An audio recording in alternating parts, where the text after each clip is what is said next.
मैं अर्चना गुप्ता वृंदावन से अपने यूट्यूब चैनल ज्योतिष कुंजिका में आपका हार्दिक स्वागत करती हूँ। प्लीज़ मेरे चैनल को सब्सक्राइब अवश्य करें, बेल आइकन दबाना ना भूलें, लाइक और शेयर भी करें दोस्तों। और पूरी जानकारी के लिए वीडियो को अंत तक ज़रूर सुनें। तो मैंने अपनी पिछली वीडियो में आपको कन्या राशि तक बताया था कि राहु देव का क्या स्वभाव होता है। आज जो मैं आपको बताऊंगी वो मैं तुला राशि से बताऊंगी दोस्तों। तो तुला राशि में यदि हमारे राहु देव विराजमान होते हैं तो यहाँ उनके अच्छे फल नहीं होते हैं। ऐसा व्यक्ति जो होता है किसी के द्वारा गोद लिया हुआ होता है या अपने घर से दूर पलता है, जिससे उसे धन की प्राप्ति होती है, सहायता की प्राप्ति होती है और व्यक्ति यहाँ पर दंत रोगी हो जाता है यहाँ पर। और व्यक्ति का जो होता है व्यक्ति की कुंडली में यदि सप्तम भाव में राहु दिखता है तो व्यक्ति अर्श से फर्श पर जिसे कहते हैं, यानी कि ऊंचाइयों से नीचाइयों पर गिर जाना, इस तरह का हो जाता है। ऐसा क्यों हो जाता है? क्योंकि ये शुक्रदेव की राशि होती है। यहाँ पर वायु तत्व की राशि हो गई है और शुक्रदेव जो राहुदेव हो गए हैं वो भी जो है एक गैसीय पिंड है। और यहाँ पर एक जो कारक बन गए हैं, शुक्र जो है बहुत गर्म ग्रह है और राहु भी, तो गैस जो होती है, तो यहाँ पर एक जो हमारा चरित्र होता है उसका भी पतन हो जाता है दोस्तों। तो यहाँ पर राहु देव की स्थिति अच्छी नहीं मानी जाती है, वो किसी की भी कुंडली में हो। इन केस यह मैं जो फल बता रही हूँ यह मैं अकेले राहु देव का बता रही हूँ, किसी की युति के साथ नहीं बता रही, किसी की दृष्टि के साथ नहीं बता रही हूँ, यह ध्यान रखें। तो इसलिए ऐसा होता है, व्यक्ति अपने पूर्व जन्म में जो जन्म में धन संपत्ति की कीमत होती है वो उसे समझते नहीं है, अर्श से फर्श पर क्यों आते हैं, और ना अपने चरित्र की मूल्यता को समझते हैं। तो इस कारण क्या होता है, व्यक्ति हमेशा उलझन में रहता है और विपरीत लिंगी की ओर हमेशा आकर्षित होता रहता है। बाकी के ग्रहों के अनुसार उसकी कुंडली में होता है कि वह अपने आप में राहु कितने % पर हैं, कितनी स्थिति में है, किसके नवांश में बैठे हुए हैं और किसकी ऊर्जा ग्रहण कर रही हैं। ऐसा सभी की कुंडली में नहीं होता है। क्यों नहीं होता है? कि उन्हें ऊर्जा किसकी मिल रही है। यदि वो तुला राशि में बैठे हैं तो तुला राशि में हमारे जिस भी ग्रह के नवांश होते हैं तो किस नवांश से वो संपर्क बना रहे हैं, और जो हमारी राशि पड़ी हुई है वो कौन सी पड़ी हुई है, यह भी हमें सब गणना करनी होती है इसके लिए। लेकिन जनरली मैं जो फल बता रही हूँ राहुदेव का वो ऐसा होता है। और यहाँ पर व्यक्ति तपने के बाद ही बहुत निखरता है। यहाँ पर राहुदेव तपाने का काम करते हैं और व्यक्ति को जो होता है पेट और छाती से संबंधित बीमारी यहाँ पर बहुत रहती हैं, यानी कि वह रोगी रहता है पेट का, छाती का, जिसमें होता है तो एसिडिटी बनना, कब्ज बनना, गैस बनना, ये सब चीज़ें उसे रोग घेरे ही कोई ना कोई रखता है दोस्तों। तो इस राशि में राहुदेव का फल ज़्यादा अच्छा नहीं होता है और जीवन साथी से तो मतभेद बना ही रहता है। अब हम यदि राहुदेव की अष्टम भाव में बात कर लें तो यह राशि जो है वृश्चिक राशि हुई, मंगल देव की राशि है, शनि कारक है और यहाँ पर राहु देव विराजमान हो जाते हैं। तो यह होता है कि पूर्व जन्म में हम कोई काम अधूरा छोड़ आए थे तो उस काम को पूरा करने के लिए हमने पुनः जन्म लिया है। और क्या होता है, अष्टम भाव में होते मृत्यु जो होती है व्यक्ति की, वो जो होती है मृत्यु वो आकस्मिक होती है, क्योंकि राहु आकस्मिकता का ग्रह है। अचानक से मृत्यु हो जाती है। और क्या होता है, व्यक्ति का जो होता है वो जिस उद्देश्य के लिए जन्म लेता है, जब तक उसका उद्देश्य पूरा नहीं होता उसके लिए वह संघर्ष करता है, और जब उसका उद्देश्य पूरा हो जाता है और वह उसे प्राप्त कर लेता है तो उसका देहावासन हो जाता है। तो यहाँ पर राहु क्या दर्शाता है दोस्तों? यहाँ पर राहुदेव यही दर्शाते हैं कि जो हम काम अधूरे छोड़ आए हैं उसको पूरा करना और जो उद्देश्य, जो संकल्प है उस संकल्प की पूर्ति करना। लेकिन इन केस यहाँ व्यक्ति क्या हो जाता है, यदि मंगल शनि की स्थिति अच्छी ना हो तो व्यक्ति धूर्त भी हो जाता है, व्यक्ति निर्बल भी होता है और व्यक्ति रोगी भी होता है। रोग भी होते हैं उसे लंबे, क्योंकि यहाँ शनि कारक होते हैं तो यह स्थिति सब देखी जाती है। और क्या होते हैं, दूसरा उसका धन हड़प लेते हैं, जो वह कमाता है, जो करता है, और उसके जीवन में जो संघर्ष होता है वो जन्म से लेके मृत्यु पर्यंत संघर्ष बना रहता है। इसमें यदि इस भाव में राहु देवता विराजमान होते हैं दोस्तों। अब हम बात कर लें धनु राशि की, नवम भाव की। यदि यहाँ पर राहु देवता विराजमान है तो यह हमारा ब्रह्म स्थान कहलाता है। जहाँ पर राहु देव बैठ जाते हैं तो यह हमारे ब्रह्म स्थान को दूषित करता है, क्योंकि राहु देव एक अच्छे प्लैनेट नहीं माने जाते हैं, गंदगी का कारण माने जाते हैं। तो वो हमारा ब्रह्म स्थान जो शुद्ध होता है उसे दूषित करता है।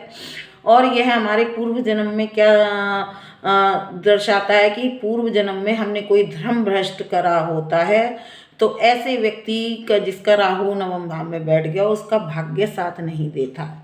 हालांकि वो ज्ञानवान बहुत होता है, पढ़ाई लिखाई उसकी और अच्छे दर्जे की हो जाती है, लेकिन जो एक आध्यात्म का क्षेत्र होता है, आध्यात्म के क्षेत्र से वो विपरीत ही चलता है। धर्म को ना मानने वाला हो, धर्म के विपरीत चलने वाला हो, ऐसे व्यक्ति के अंदर तर्क वितर्क निश्चित चलते हैं, लेकिन वो प्राथमिकता पढ़ाई को देता है और पढ़ लिख कर अच्छा काबिल बनता है, अच्छे ऊंचे स्थान पर होता है, भौतिकतावादी होता है गहरा, क्योंकि राहु जो है वो भौतिकवादी है। लेकिन बृहस्पति के घर में बैठा हुआ है, ज्ञान के क्षेत्र में बैठा हुआ है, तो राहु गुरु के अंडर में है, तो उसको यहाँ पर देखा जाता है कि बृहस्पति देव की स्थिति अच्छी होती है तो वो उसके अवगुणों को दूर करने में लगे रहते हैं बृहस्पति। और ऊर्जा किसकी मिल रही है और किसके नवांश में बैठे हैं। तो व्यक्ति किस लिए जन्म लेता है कि उसने पूर्व जन्म में धर्म का पालन नहीं करा, जन्म का पालन नहीं करा, दूसरे के लिए दूसरे व्यक्तियों के लिए समस्याएं पैदा करी हैं, तो इस जन्म में भाग्य उसका साथ नहीं देगा, क्योंकि वो ये कर्म करके आया है। तो इसलिए नवम भाव में जो राहु देव होते हैं वो ज़्यादा अच्छा फल नहीं देते हैं दोस्तों। अब आ जाएं हम दसम भाव में, मकर राशि में। यदि मकर राशि में हमारे राहु देव दसम भाव में बैठे हों तो क्या फल होता है। राहु यदि मकर राशि में बैठे हों तो ऐसे जातक किस लिए लेते हैं, तो व्यक्ति जो होता है यहाँ पर पूरा राजनीति करने वाला होता है स्वतः ही। क्यों होता है, क्योंकि यहाँ पर दसम भाव जो है वो शनिदेव का है और कारक भी शनिदेव हैं, शनिदेव की राशि में आ जाता है तो वो राजनीति के क्षेत्र में उतरता है, बहुत ऊंचाइयों को पा जाता है। यहाँ पर राहुदेव अच्छे माने जाते हैं और दिशा बल भी उन्हें मिल जाता है, और पारिवारिक जो सुख होता है वो उन्हें प्राप्त नहीं होता, या तो ऐसे व्यक्ति का विवाह नहीं होता, और विवाह होता है तो उसकी तलाक की स्थिति ज़्यादा बनी रहती है। क्यों, क्योंकि उसके अंदर एक सतह गुण पैदा हो जाता है राजनीति करने का। तो वो अपने जो रिश्ते होते हैं, जो उसके घर के परिवार के, तो वो सब में ही उसकी बुद्धि जो कार्य करती है वो राजनीति से करती है।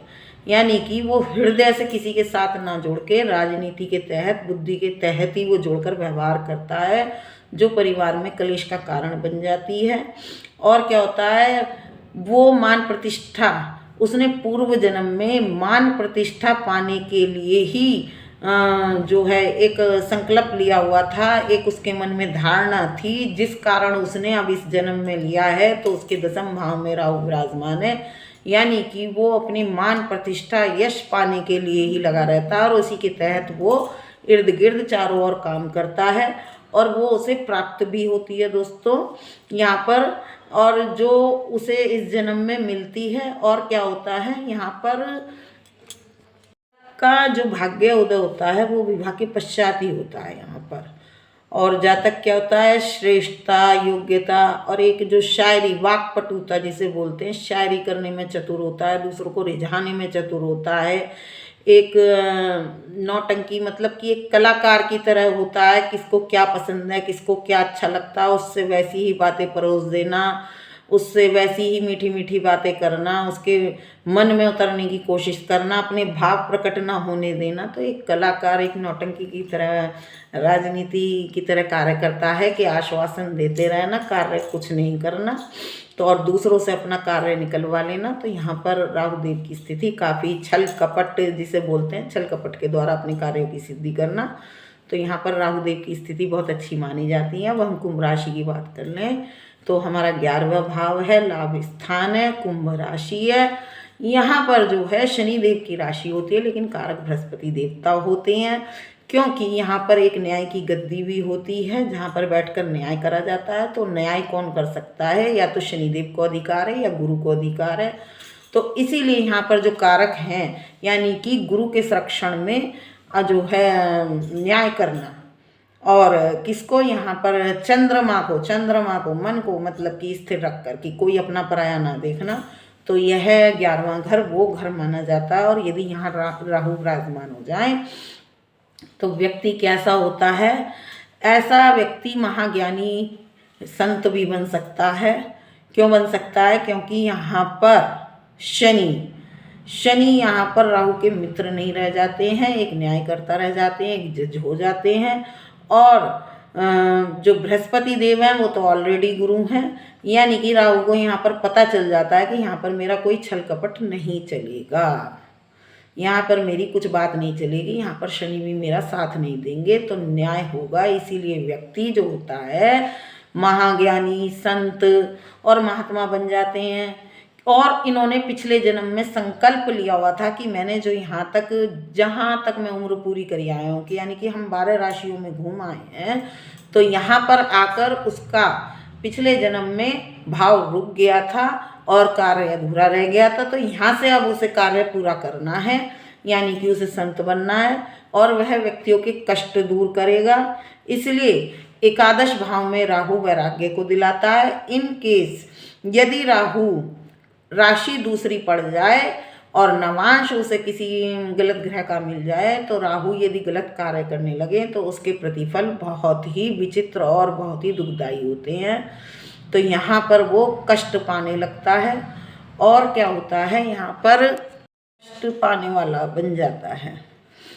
तो यहाँ पर बराबर ऊंचा नीचा की स्थिति बनी रहती है। और जो धन कमाना होता है, जो लाभ कमाना होता है, यदि वो शनि और गुरु के अधीन होकर चलता है, यानी कि सच्चाई के अधीन होकर चलता है, तो उसे लाभ बढ़ता जाता है। और यदि वो चालाकी, कपट, धूर्तता, धोखेबाजी से धन कमाता है, तो उसका धन जो आता है, जिसे हम अर्श से फर्श पर गिरना कहते हैं, यानी कि ऊंचाइयों से नीचाइयों पर गिरना, जब उसकी दशा, महादशा, अंतरदशा, गोचर आता है और नवांश में आता है, तो जिसे हम कहते हैं अरे अभी तो ये बहुत बिरला टाटा बिरला था और अभी कैसे गिर गया, तो यह सब उनके संग घटना घटित हो जाती है दोस्तों।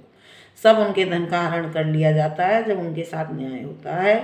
तो यहाँ पर भी राहु की स्थिति बहुत अच्छी नहीं मानी गई है। अब हम 12वें घर की बात कर लें, मीन राशि की बात कर लें, तो यहाँ पर राहु देव अच्छे माने गए हैं, क्योंकि यह राशि तो बृहस्पति देवता की है, लेकिन यहाँ पर कारक राहु देवता हैं। और यह राशि का 12वां घर हमारी दाईं आंख भी होता है, और यह हमारी लगन का व्यय भी होता है, और यह हमारा वास्तु के अनुसार हमारे घर की छत भी होती है दोस्तों। तो इसमें हमें क्या करना होता है कि यदि यहाँ पर हमारे राहु देव अच्छे हों, यदि यहाँ पर हमारे राहु देव हों, तो ऐसा व्यक्ति आस्तिक होता है, शांत चित्त होता है। वैसे ही हमारी शैया शुक का भी माना जाता है। बात फिर वहीं आ जाती है कि ये किसके नवांश में बैठे हैं। यदि ये शनि या गुरु के नवांश में बैठे हैं, तो ऐसा व्यक्ति आस्तिक होता है, कर्म पथ पर चलने वाला होता है, भगवान को मानने वाला होता है, शांत चित्त होता है, और आकाश से उसका डायरेक्ट संपर्क हो जाता है, जिसे हम बोलते हैं राहु देव प्रचार प्रसार एंटीना होते हैं। तो यह जो हमारा होता है, यहाँ पर राहु देव होते हैं, तो ध्यान साधना अच्छी लग जाती है। इन केस यदि राहु देव को नवांश अच्छा ना मिला हो, किसी ग्रह की राशि अच्छी ना मिली हो, विपरीत मिल रही हो, तो इसके प्रभाव विपरीत भी हो जाते हैं, क्योंकि यह हमारे सैया सुख का भी माना जाता है। तो यहाँ पर आकर राहु देव चरित्रहीनता भी निर्माण कर सकते हैं यदि उनका नवांश अच्छा ना हो। तो इसलिए हमें वास्तु दोष के हिसाब से देखा जाए तो हम घर में क्या करेंगे, और शारीरिक के हिसाब से देखा जाए तो हम क्या करेंगे दोस्तों। तो जो राहु हैं वो एक गंदगी और कीचड़ का कारक माने जाते हैं, तो हमें छत पर कूड़ा करकट इकट्ठा नहीं करना चाहिए। इससे हमारे राहु देव और पुष्ट बलवान हो जाते हैं, जिनके अच्छे नहीं दे रहे हैं रिजल्ट। और क्या करते हैं कि हम यह पूरी कोशिश करें कि वहाँ पर पूरी सूर्य की रोशनी, आजकल सब कवर्ड करा देते हैं, ऐसा नहीं कराना चाहिए। और थोड़ा सा गौमूत्र लेकर शुक्र, क्योंकि यहाँ पर शुक्र लक्ष्मी धन प्रदाता होते हैं, तो यहाँ पर शुक्र के थोड़ा सा गौमूत्र धारक मतलब से उससे हमें छिड़क कर हमारे को छतवत धोनी चाहिए।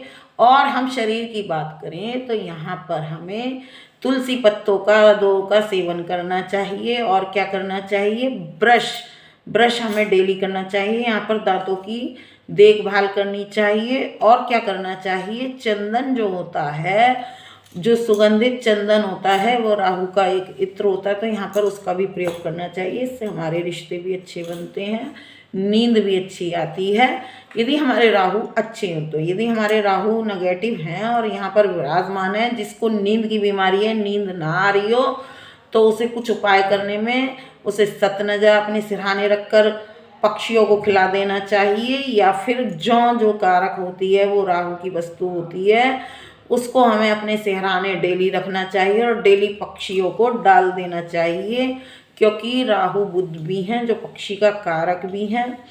और यहाँ पर शुक्र है तो मतलब गाय को भी खिला सकते हैं हम, और मंदिर में भी दे सकते हैं, लेकिन डालना, और यदि हमें जल्दी रिजल्ट और अच्छे रिजल्ट चाहिए तो हमें डालना होता है। और यहाँ पर राहुदेव अच्छे होते हैं तो यहाँ पर व्यक्ति के अंदर विभिन्न कलाओं का निर्माण होता है, व्यक्ति बहुत सारी कलाएं करने वाला भी होता है दोस्तों। तो मैंने ये बहुत सारी चीज़ें आपको बता दी। आपको वीडियो कैसी लगी कमेंट में ज़रूर लिखें दोस्तों, ताकि मैं आगे की वीडियो इससे संबंधित और बता सकूं कि युति का फल हो और मैं ऐसे ही वीडियो बनाती रहूं। राधे कृष्णा दोस्तों।